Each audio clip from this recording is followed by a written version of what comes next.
Jim Gray here with the Down the Road podcast with an episode called Why I Recommend the Nikon N2000 as a first Nikon manual focus SLR.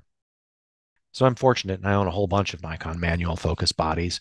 It's the system that I own the most equipment in. I've owned a couple of F2s and an F3 and pristine FE, and these are all wonderful cameras. And if you can afford one and you want one, you should buy one. They're terrific, but they're also pricey. And that's why I say if you can afford one.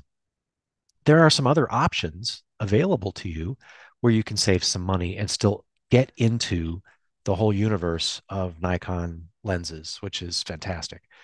You could buy a Nikormat, which is a consumer or prosumer Nikon SLR body from the 60s and 70s. There was a series of them. I had a Nikormat FTN and it was terrific, robust and well built, like a tank, really. But if you're on a budget and you want to get into the Nikon world, the best option available to you is the Nikon N2000. It's from the 80s. It has an automatic winder on it, which is loud. In the 80s, winders were loud. It's got a plastic body, whereas pretty much every other Nikon body ever made is 100% metal. So there are some trade-offs, but it is still a robust camera. I took mine on a trip to Ireland for 2 weeks, and I even took a fall with it, and it smacked hard on some rocks, and it just got up and kept going. But it's got wide Nikon lens compatibility. It feels good in the hand. Everything works as you'd expect. All that follows the SLR idiom, so there isn't any weirdnesses that you have to learn to be able to use the camera. But the killer feature of it is that you can buy a body for under $50. Sometimes you even get a lens with it for that.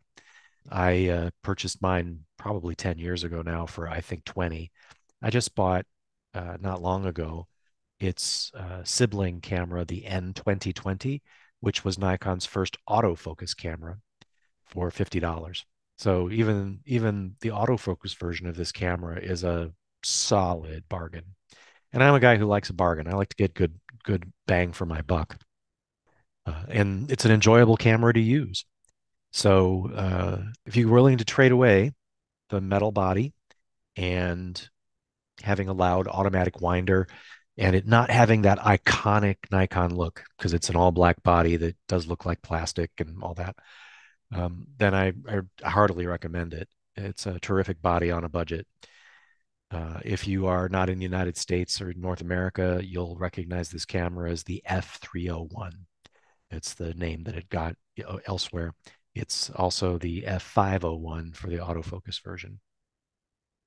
I'm Jim Gray. We'll do this again next week.